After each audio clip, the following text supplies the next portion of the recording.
ನೀವು ಒಂದೇ ಮೀಲಲ್ಲಿ ನಿಮ್ ಪ್ರೋಟೀನ್ ಗೋಲ್ಸ್ ನ ಕಂಪ್ಲೀಟ್ ಮಾಡೋದಕ್ಕೆ ಅಂತ ಜಾಸ್ತಿ ಪ್ರೋಟೀನ್ ಹಾಕೊಂಡು ತಿಂದ್ರೆ ನಿಮ್ ಬಾಡಿ ಅದನ್ನ ಯೂಟಿಲೈಸ್ ಮಾಡುತ್ತಾ ಇಲ್ವಾ?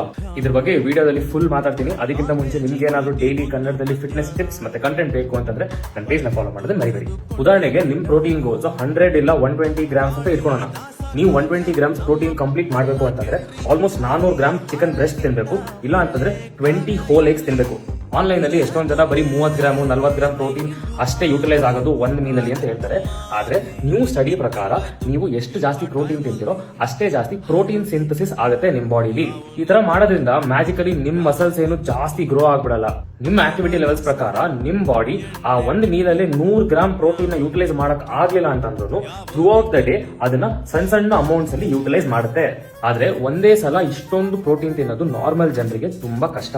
ಅದಕ್ಕೇನೆ 3 ಇಲ್ಲ 4 ಮೀಲ್ಸ್ ಅಲ್ಲಿ ಡಿವೈಡ್ ಮಾಡ್ಕೊಂಡು ಸ್ವಲ್ಪನೇ ಪ್ರೋಟೀನ್ ತಿಂದ್ರೆ ನಿಮ್ ಡೈಲಿ ಪ್ರೋಟೀನ್ ಗೋಲ್ ನ ಕಂಪ್ಲೀಟ್ ಮಾಡೋದಕ್ಕೆ ಈಸಿ ಆಗುತ್ತೆ. ನಿಮ್ ಮಸಲ್ ಬಿಲ್ಡಿಂಗ್ ಬಗ್ಗೆ ಇಲ್ಲ ನೀವು ಏನ್ ತಿನ್ಬೇಕು ಅಂತ ತುಂಬಾ ತಲೆ ಕೆಡ್ಸ್ಕೊಂಬೇಡಿ. ನಿಮ್ ಬಾಡಿ ಗೊತ್ತು ಅದನ್ನ ಹೆಂಗ್ ಯೂಟಿಲೈಸ್ ಮಾಡೋದು ಅಂತ. ಕರೆಕ್ಟ್ ಕ್ಯಾಲರಿ ಡೆಫಿಸಿಟ್ ಡಯಟ್ ಮಾಡ್ಕೊಂಡು ಕರೆಕ್ಟ್ ಆಗಿ ಎಕ್ಸರ್ಸೈಸ್ ಮಾಡಿದ್ರೆ ಮಸಲ್ ಬಿಲ್ಡ್ ಮಾಡಬಹುದು.